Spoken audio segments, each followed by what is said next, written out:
Top of the morning, Dan and Amy, former U.S. Ambassador to the UN, Nikki Haley, was on with our friend Sean Hannity the other night. And I thought this was a pretty good riff, an exchange between the two of her on one of the elements of her book that has made a lot of news, and that is this idea that Rexon, that's our name for Rex Tillerson, Yes. It's faded in people's memory, I think, but Rexon, former Secretary of State, former Chief of Staff John Kelly, had come to Nikki Haley and wanted to enlist her as supporting their efforts to change the president's mind with respect to certain geopolitical decisions. And Nikki Haley recounted it this way. I did tell the president, and I did tell the National Security Advisor, H.R. McMaster, and there were others that knew of my concerns in the process. And let's keep in mind, I mean, what I have said is this wasn't that these guys thought this was a rogue president. This was that these guys disagreed with his policy. They disagreed with us getting out of the Paris Climate Agreement. They disagreed with us getting out of the Iran deal. They disagreed with moving the embassy from Tel Aviv to Jerusalem. So when the president was charting a different course and really giving us a strong hand for America and for our friends, they just thought that he was going in the wrong direction. And so when they sat me down that day, they were attempting to tell me that if I would work with them, they were trying to save America and keep people from dying. But we saw when the embassy moved from Tel Aviv to Jerusalem, the sky is still up there. It didn't fall, and we didn't see casualties. What we saw was a courageous moment by the president that many presidents had tried before that was very successful, and it acknowledged a fact, which Jerusalem is the capital of Israel. See, that's really important, and this has been an underreported piece of this. The actual policies on which Kelly and Rexon disagreed. Think about those, what she just mentioned. Moving the U.S. Embassy in Israel to Tel Aviv, the Iran nuclear deal, and the Marxist climate accord. We got to get into that. We're pleased to be joined by Nikki Haley, former United States Ambassador to the United Nations, of course, former governor of South Carolina as well, author of the just-released book, With All Due Respect, Defending America with Grit and Grace. And she's going to be in town, Naperville, a week from today, November 20th, at North Central College at 7 p.m., where she'll be signing books and giving a talk. And I'm actually emceeing that appearance, so long as she doesn't get too upset with me during this interview. Ambassador Haley, thanks so much for joining us. Appreciate it.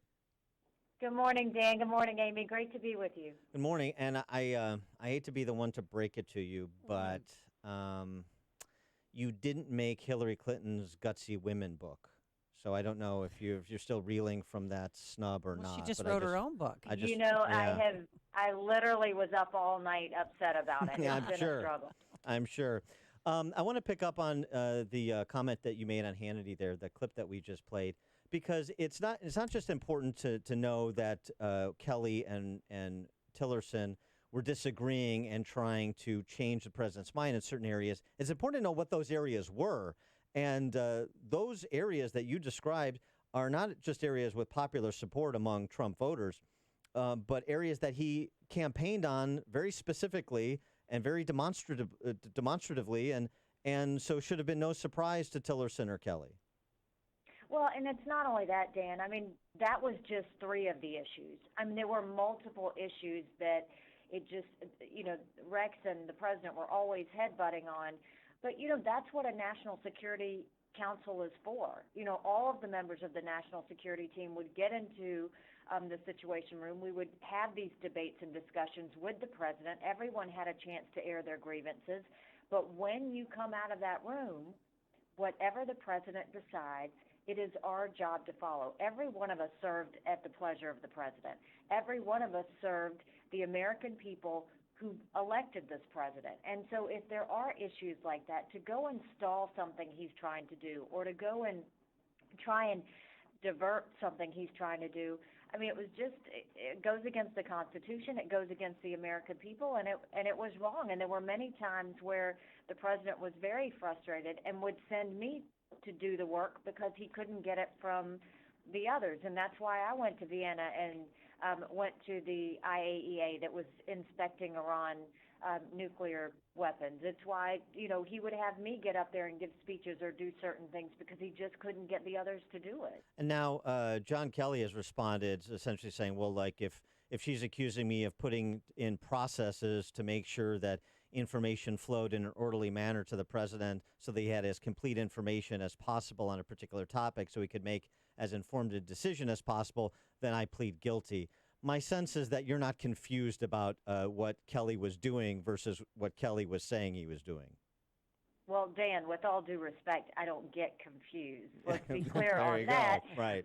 Having said that, but the thing is, that's what the national security meetings were for, was just that, to have that process. But when we walk out of that room, that is when we are supposed to implement what the president's going to do. And really, in the book, what I talk about is not just those issues, but it's just multiple behind-the-scenes processes of what went on, not only in the White House but at the UN, and conversations and issues that the president tried to push, but also issues, challenges that had nothing to do with the president. And so, it was a challenging time. I spoke up when I needed to. I pushed hard when I needed to, but it made for just a tough situation all the way around. Well, do you think Rex Tillerson and John Kelly were trying to form a coup against President Trump?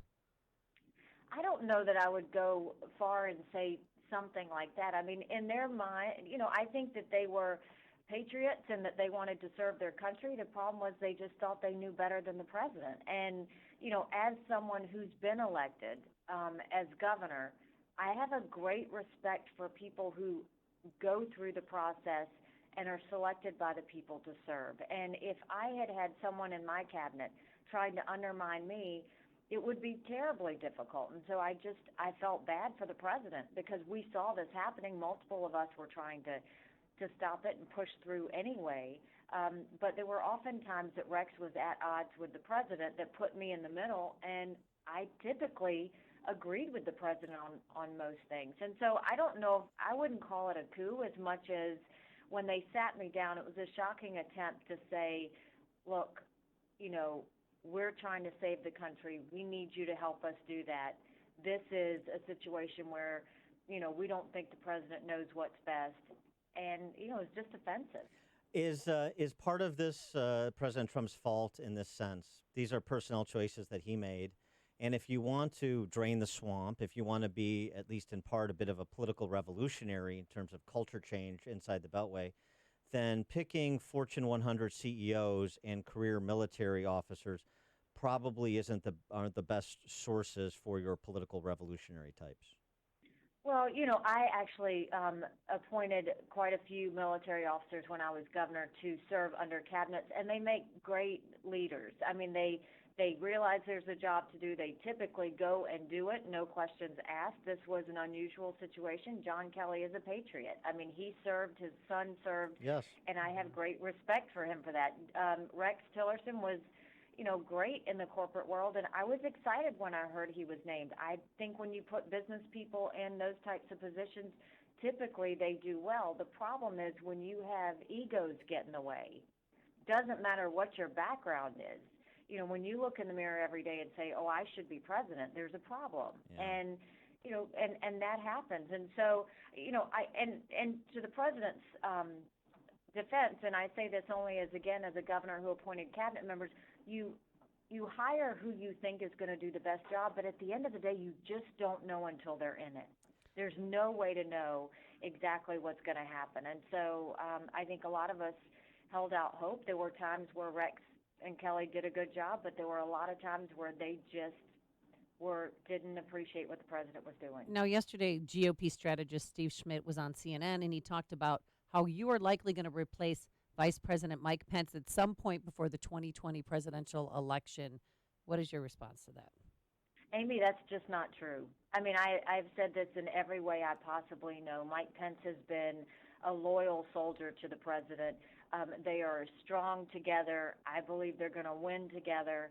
That's just not the case. And, Mike just went and got their team on the ballot, I think, recently in New Hampshire. And so I think that, we've got a team that has served strong and served well. And my hope is that they continue to serve. And I don't anticipate anything to be other than that. I think the problem that you're seeing and what I've finally come to realize is when I speak up, I've always tried to speak up for truth. I don't think about who's going to like it, who's not going to like it. I just try and speak from my gut. And I think there's some people who don't like what I'm saying, so they're assuming there is an alternate reason for that. And it's not. It's the fact that when I was writing this book, I didn't want it to be a political book. I didn't want it to be a policy book. I wanted it to be a personal book that referred to politics and policy in it. And that meant, you know, telling everything so that the reader would know exactly what it was like to be in the White House, to be at the UN, to be governor, to have a family, to be a woman in those areas. I tried to give every perspective, and I think when people sometimes don't like what they read, they try and find excuses for it. Before we let you go, fresh off Sean Spicer's long run on Dancing with the Stars, is that in your future? I'm more interested in that than the No. presidency. No, Have they approached you I- yet? not yet.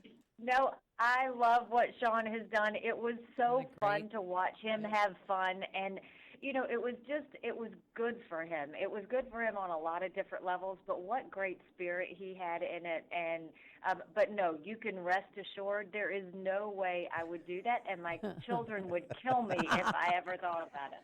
She is Nikki Haley, former U.S. ambassador.